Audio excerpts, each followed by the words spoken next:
Aloha and good afternoon, good morning, good evening, wherever you are. My name is Jürgen Steinmetz, joining you from the Breaking News show in Honolulu in cooperation with eTopo News. And with me, as most of the time, is Dr. Peter Tarlow. He's joining us from College Station in Texas. And we're going to have a very interesting show today. We're going to go from here to Iran, and then from Iran, we're going to go to India. So please stay tuned. But Peter, I'm glad to have you back home. You've been traveling a little bit. Yeah, So, how do you like the weather in College Station? It must be different than from Washington, D.C. it was for a good part of the week in Washington. It was in the 40s and low 50s. And last night, when we got off the plane around 7 o'clock in the evening, Texas time, it was a cool 87 degrees. And of course, today it's a nice cool 93 or 94 degrees. So it takes a long time for Texas to cool down. Um, we're as hot as a tamale. So so if you like heat, this is definitely the place to be.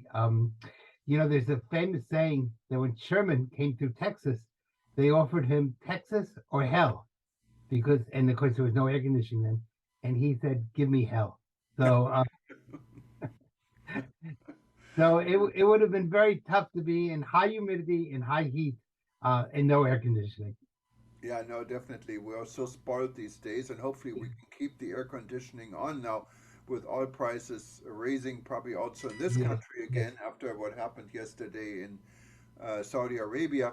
yes. We don't know, maybe we have to find a different way to keep warm. Maybe, um, let's We see. need, well, that's actually a great segue into what we want to talk about, which is peace. And tourism is peace because what a way to keep warm is we all need to learn to snuggle together. And so we should call tourism one of the key tools of tourism is teaching people to snuggle. And so that's a way to really, we don't have time to separate from each other. We need to get closer to each other. And I think, that's a really important issue, the whole issue of tourism and peace, and using tourism as an instrument to teach people about other cultures, about other ways of seeing the world, and hopefully making the world a little bit better. And I know that in Bali, they're going to be having a G20, which is, we can talk about that a lot. The G20 is seen as a political summit, but you've been wise enough to say that it's really also a tourism summit. Maybe you want to tell us why you think it's that. Yeah, no, no, absolutely. I mean, we talked to we're planning actually an event, and we will be announcing this shortly for World Tourism Network in Bali. So we've been talking to our friends from the Bali Tourism Board almost on a daily basis, and they're fully occupied for the G20 conference because if you consider many heads of states from all over the world, maybe even from Russia and Ukraine are coming together in on this island, it's a logistical nightmare. Every hotel is sold out. Certain countries don't want to be in the same hotels with other countries, so I don't think Putin wants to have a room next to Zelenskyy, even though that would be probably quite good, so they can become It would buddies. even be better if they shared a room. Yeah, if they share a room, it would even be better. So they can snuggle a little bit, but that's not going to happen. But anyways, what we're saying is really, it is a tourism event. Every hotel is sold out. Every resource in tourism is being used to prepare for this event, and I bet it's probably the largest tourism event ever in Bali, if not in Indonesia. And it's a political tourism. There's medical tourism. There Right. is leisure tourism. There's business tourism. And this is a political, economic tourism event. Sure. So we want to point this out. And when it's a tourism event, any tourism event is related to peace. Our friend Dr. Taleb Rifai and former Secretary General of the UNWTO, together with Louis Damour, the head and founder of the International Institute for Peace Through Tourism, declared that tourism is a peace industry, and even Louis went a step further, saying that peace is the custodian for tourism. I mean, tourism is the custodian for peace, the other way around. And Well, this it's also true the other, both ways are correct. both ways actually work, and this is an important message I think we would love to give on the way to our friends in Bali and to anyone who would attend the G20. since this is a tourism event, I think the tourism industry should stand up and saying, look, you're in our territory. This is a tourism event and this is a peace event. So make it an event that is, um, useful to the world. And God knows in this times, we definitely need peace and we need harmony. And what better place on earth than Bali? Bali is the island of the gods, Yes. so It's so it's, beautiful. it's beautiful Yes. and it's all about peace and spiritual awakening Tranquility. and so it is a good place. So that's Right. kind And of as we, how we get we it. talk a lot about safety and security. And of course, what we're really talking about is peace there on some level, because without, if people don't feel safe, if people don't feel secure, they don't come. And that's true. So basically, a peaceful country is one that has the basis for tourism. And of course, there's issues of lack of peace around the world, in many parts of the world.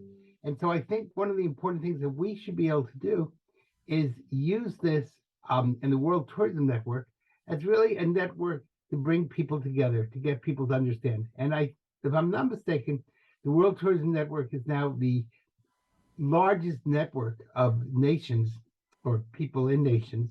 I think we have representatives from 128 nations, if I'm not mistaken. You know the numbers better than I do, but not 128. 120. How many? 128, you're correct. Yeah, I'm correct. So if we could get 128 nations to commit to peace, and of course our goal is to help small businesses and medium-sized businesses grow. They can't grow in a bellicose situation. They need a peaceful situation, and so they need peace, but they also help to bring peace. And whenever you walk into a store and somebody gives you a smile or goes out of their way just to be a little kinder or a little nicer, you know what? That brings the world one step closer to a sense of peace. So I think the World Tourism Network is a major one of our major goals should be to create a peaceful, non-bellicose world. Yeah, and especially our network at World Tourism Network is catering to the medium and small size businesses. Right. It contributes almost 85% of all businesses in tourism, and so they are very important. If you look at them combined, they're stronger. If you look at them one by one, they're really insignificant sometimes because we have the big guys being in the media every day and being very, very prominent. So we're looking out for the not so prominent and not so big companies. But altogether, I think if we take this all together, we're the strongest and the biggest, so if we really take it Well, together, yeah. one of the things we should be promoting is peace between various tourism industries and learning to work together rather than having sometimes unfair competition. And so, if we could create a peaceful situation between the small and medium sized businesses and large businesses, and between various tourism rivals, instead make them colleagues, then that would be a major step towards peace. And I think if the industry likes to talk about peace, we need to set the example of peace. Yeah, and this is kind of for our upcoming event, and I don't want to jump the gun here. We will make an announcement in the next few weeks on this, but really our focus is not to have lectures. Of course, we invite the minister to be a speaker, and since he is the host, but it's not about the ministers that much. It's not about the CEOs from Marriott that much. What we want is roundtables and getting people to be in charge and take ownership of their small business in a larger network and be able to talk to each other. So we're going to be concentrating on roundtable discussions and not necessarily lectures with some VIPs in the first row and on the stage. So ideally, we would love the minister to sit in the middle of the room like everyone else. Let's take everyone on the same level and get people together. That's kind of really what we're envisioning. Well, isn't that really the basis of peace? The Hebrew word for peace is shalom, which means to make a circle complete. And you have peace when everyone's included. You cannot have a circle that's three-quarters of a circle or 99% circle. It's got to be 100%. And a circle is perfect. It has to be the same distance from from the center of that circle to any other point on the circle. And what we're creating is a circle of humanity, a chance for people to be part of that circle where everyone's included and there are no gaps. And if we can create a world in which there's openness and which everyone is included and where the rough spots are smoothed out, then we have a perfect circle, and that's really peace. And Peter, you're so right, and I think this is a good conclusion of our first part there. We have so many things going on in the travel and tourism industry, and unfortunately, many are not that Yes. peaceful. Well, some of the stuff we're going to be discussing, I think, is really important because you and I are talking about peace, but you're going to show now some clips that are places that are not so peaceful. And one of the things that we hope that the World Tourism Network will be able to do is it doesn't matter in what part of the world you're in. Um, is certainly the eastern part of the Middle East and the subcontinent have had lots of issues and lots of problems, not only between countries, but also just between peoples. And if we can, help to unite people a little bit, and you're going to give some examples of why it's so important to unite people, then, then this conference in this tourism mode, which we're trying to expound upon, will really do the world a lot of good. Yeah, and then what we're doing now, I'm sorry, what we're doing now is if you stay tuned, let me explain this a little bit and what is upcoming. We're going to just share some sound bites from a lady we know who she is.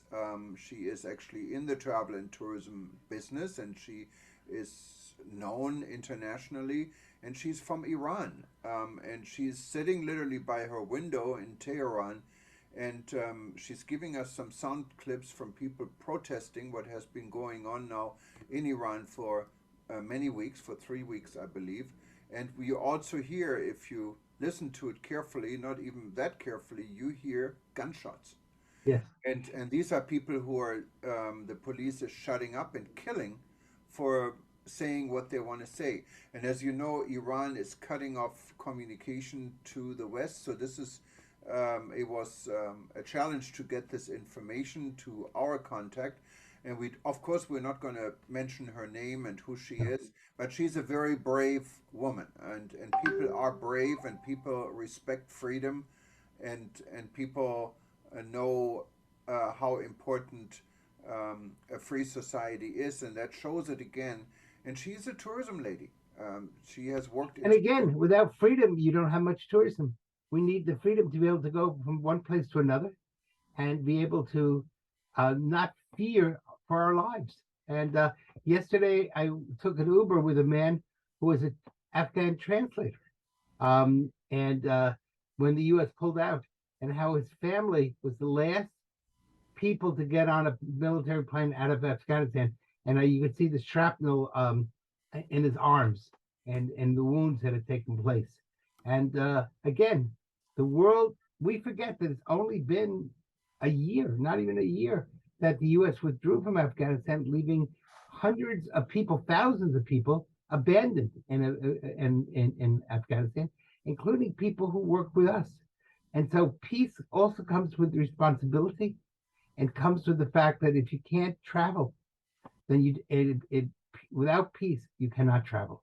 Yeah, we're working on a story you can read in eTurbo News in the next few days, probably, about a gentleman we interviewed who was in charge of Afghanistan tourism when it was still before the latest takeover. Yeah. He's currently in exile in Pakistan, and he has been talking to us how much he loves Afghanistan, about the huge potential the tourism Yes. industry had, and how this is now in wishful thinking more or less, and he's making some suggestion how to relaunch this in Afghanistan under the current leadership. What I really don't think will Right. happen, but I, it's I going to be think an interesting interview. I think the story that I was invited to go to Afghanistan um, about 8, 9 years ago, and the tourism minister was going to work with me to create a tourism security plan for Afghanistan.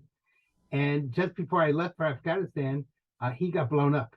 And I said, well, we are not quite ready yet for tourism security. No, and I'm glad Um, you didn't go. We don't want you to blow up. yeah. So, No, although I didn't go, I stayed in the United States. But it was really, I mean, it really was such a poignant statement that the Minister of Tourism got blown up as he was trying to create a peaceful situation in Afghanistan. So we have lots of work to do. And that's really the bottom line. We have a yeah. lot of work to do if we're going to try to make the world even one iota better than where it is today. Yeah, thank you, Peter, and please, everyone else, stay tuned. You're going to hear Yes. some sound bites we um, told you about from Iran. We're going to probably leave them without comments. You can come to your own conclusion. And after this, we're going to Delhi, and we're talking to Vivek from Zapier. Zapier is a system we're also using here at eTurbo News and many others. You probably know when you go to a website like eTurbo News, you get asked if you wanted to get updates. And these are not email updates.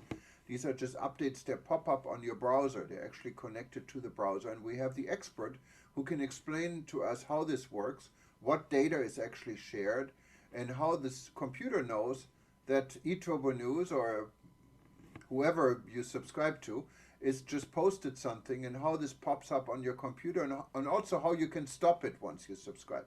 So that's going Very to be important. after this, and so hopefully you enjoy the rest of our show. And All for right. Peter, I Well, hope you enjoy your weekend. And and as we're talking about peace, and it's almost Friday afternoon here in Texas, I'm going to wish you Shabbat Shalom. I hope you have a weekend of peace. yes, and if you wanted to listen to any of our segments again, this will be repeated within the next 24 hours on the same screen here at eTurbo News, or just click on play and you will get a repeat session. Or, of course, you can always go to our YouTube channel and find any channel, or you better off, you can go to our breakingnewsshow.com, our new website, where you find all the breaking news shows we've done with Peter over the last few weeks. All right. Well, have a peaceful Sabbath. Bye Yeah, bye. and please stay tuned. Bye Listen bye. to Iran. Net is most of the times cut, but I'm using VPN at the moment. Now, if you can hear the shooting from guns, the cars, I know, but at the moment I have clapping, cars, shouting. voices like, I don't know what the I guess you can hear voice them. of cars is. A voice of cars This is the called, but situation in my city. people all are trying to From time to time, let gunshots, everyone know about shooting their on voice by people any means. with paintball, That colored everyone is angry with the situation. things to then find So them, I track am them, sitting by window and or even a outside, straight shot and to I kill. see how everything is complicated. But we are looking forward for good Aloha and days. good afternoon, good We morning, good we evening, are depending where we you need are. My good name is days. Can you Jürgen hear that? Steinmetz, joining you from the Breaking News It is show the in situation Honolulu, here. Hawaii. And we're back after going from Honolulu to Texas to Iran, and now we're not that far away from Iran. We're going to be in Delhi, India. And Delhi, of course, is known for one of the high-tech cities in the world. I've been to Delhi before. I attended a wedding many, many years ago. And I have to say, you guys must be the richest people in the world. I don't know how much you can afford to spend for weddings, but I had a great time.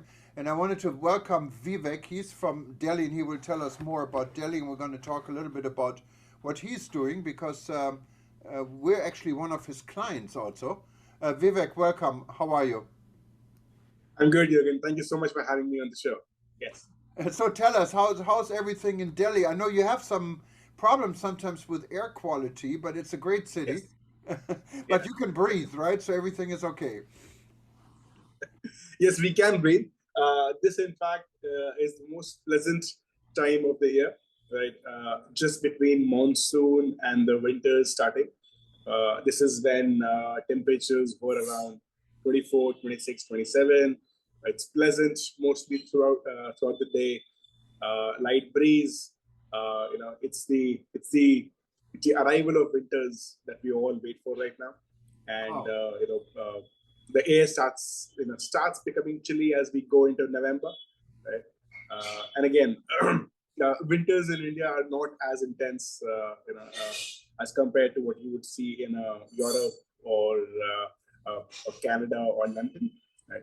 But it does get a bit chilly, and as you said rightly, there is pollution is a big concern. Yeah. But again, right, we do what we do. Right? We all manage to get hold of air fresheners, air cleaners, air filters, and try to survive. Yeah. No, and that's it's wonderful. So I'm seeing you breathing your own air. You don't have an oxygen tank behind us. No, I'm just kidding. It's really not that bad. It's a wonderful city, actually. I know. What's the difference? I was always wondering. I know when I attended the wedding, it was in New Delhi, but there's also Delhi. I was always wondering what the difference is. I know it's the capital city of India, obviously, so it's the Yeah. most important town in India. But what's the difference between Delhi and New Delhi? Okay. It's actually a great question. So Delhi is a state in India, right? Just like the way you have Hessen or Tirol in Germany, right? Delhi is also a state, right? Just that it also happens to be a city-state, right? So it doesn't have a lot of cities in itself. It's just the capital city. So the capital city is called New Delhi, right? And the state is called Delhi. That's Oh, the okay. only difference, right? Delhi itself now has sort of expanded over the years. It's now, I think, some 50, 60 kilometers in radius, right? Both sides. And then there is a national capital region, right? Called NCR, right? Where a lot of neighboring cities and towns have started merging into the capital city, right? It's a bit of a mess, but I guess that's what happens when you're a big city. People start coming to the city for more work, more employment. Right?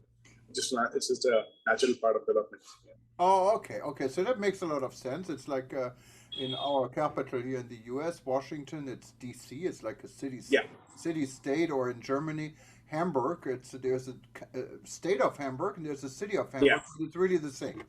I Yeah. understand this now. Now, Vivek, the reason we're talking to you and what I know you about is about your company that is involved in a feature we've been using at eTurbo News for many years. And it's one of the most prominent features I have, and I don't want to go without it. So, anyone who's reading us, you may have noticed sometimes when we publish a new article, something will pop up on your computer and it would alert you there's a new article. So how does it work and how are you involved in this? Perfect. Thank you so much for asking that. Uh,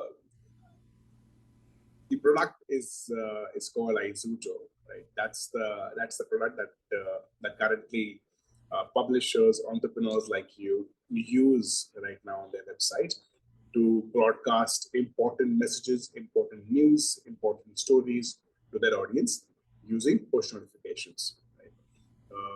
We've been running this company, which with this product for now over 6.5 years, and we now serve over 1,000 publisher brands across the globe, including eTurbo News. Right? And the way this works is very simple, very straightforward. Right? Publishers want to directly reach their audience. Right? Publishers don't like to depend on Google News or Facebook or Twitter to reach their audience, right?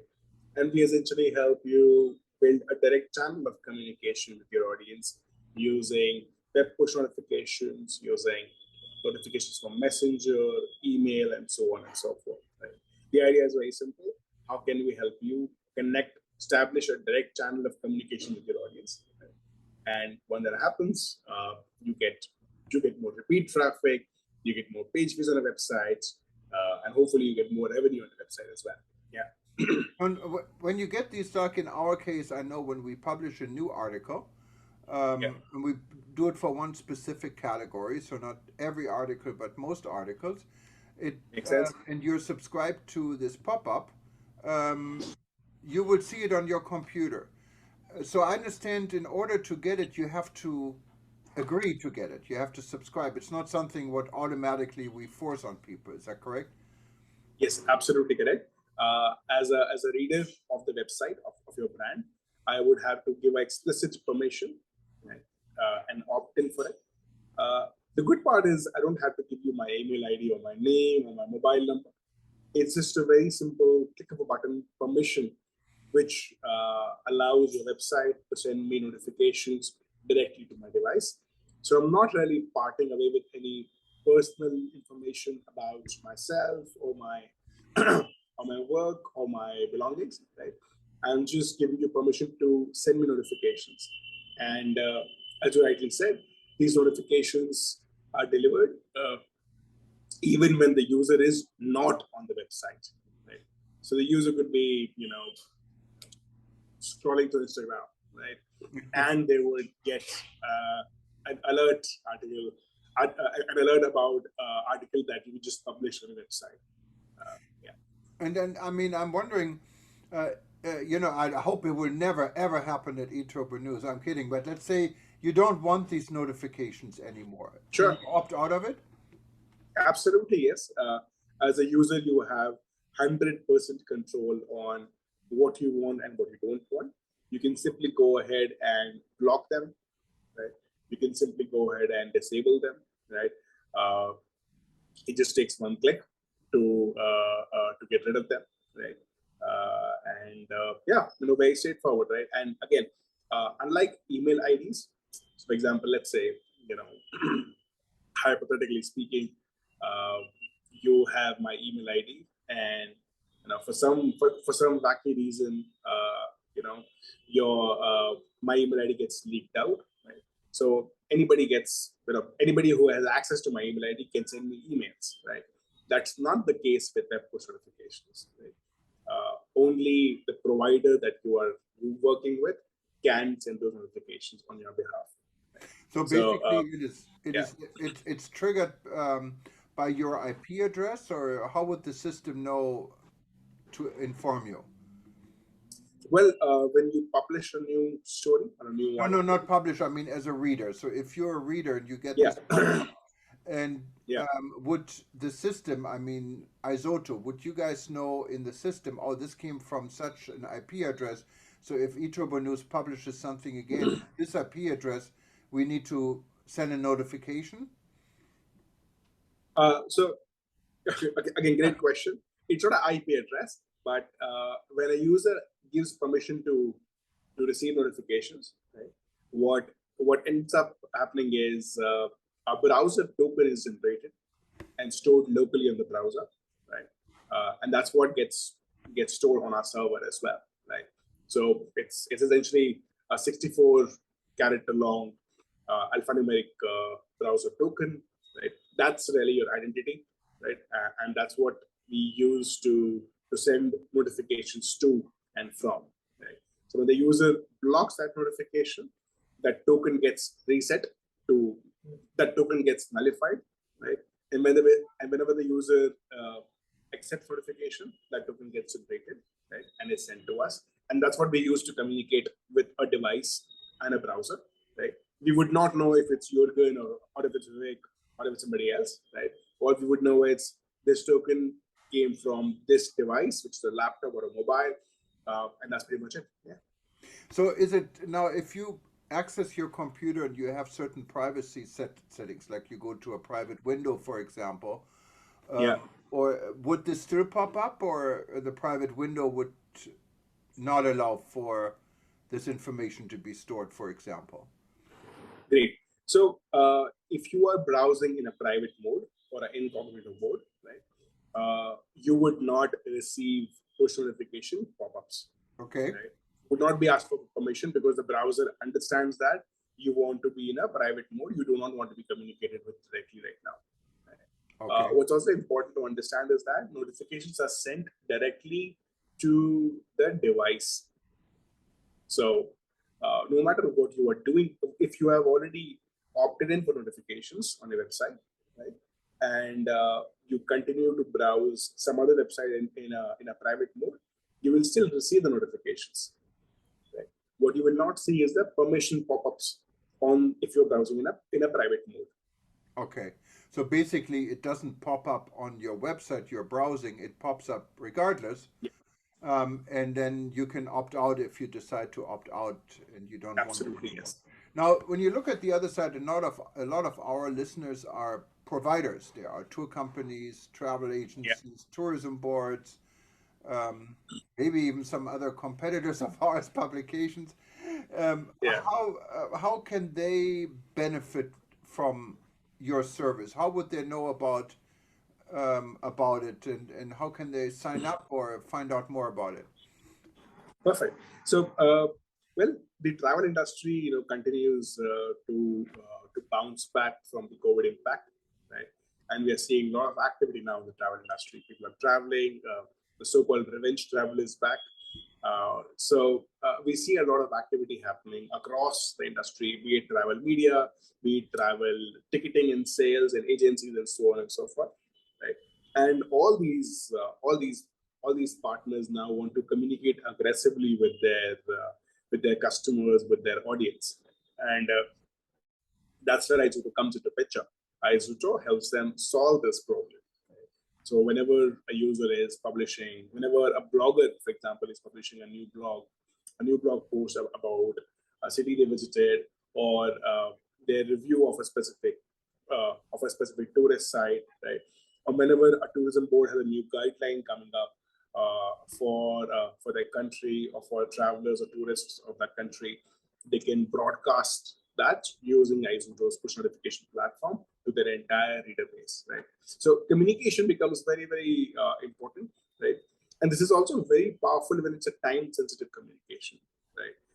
Let's say there's a COVID guideline coming up regarding travel, right? There's an update coming up regarding traveling. Uh, all of those can be communicated really, really quickly using push notifications, right? And that's what most of our travel-related businesses use Izuto for, right? Somebody in ticketing would often use it for, let's say, retargeting. They would also use it to extend discounts and offers and deals to their customers, right? So the use the way it's typically used in the travel industry sort of revolves around distributing content, distributing offers, right? Distributing time-sensitive important information, right? As far as signing up is concerned, right? We do have a special offer for the listeners and the readers of eTurbo News, right? We're extending a flat 20% discount to all readers and subscribers of eTurbo News. You could simply go to izuto.com. That is IZOOTO.com, and sign up on the website. And once you sign up, just let the chat box on the right hand side know that you came from eTurbo News, right? And we'll extend you a generous 20% discount on our subscription plans. Yeah. Oh, wonderful. So what we do, we're going to also, you will see Isoto on your screen. And if you watch us later, just feel free to drop us a note. Just click on contact on any of our pages, and we'll be happy to send you the website in case you forget. But Vivek, this was an interesting first introduction. I know we love your service. We've been using it for a while, and it has been very successful for us. And Thank you. and even though we have so many readers now, we don't know who they are because we don't have their name, we don't have their email. But I guess that kind of maintains the privacy, and this is the nice thing about the system. It's Yeah. instant, and you can still maintain your privacy.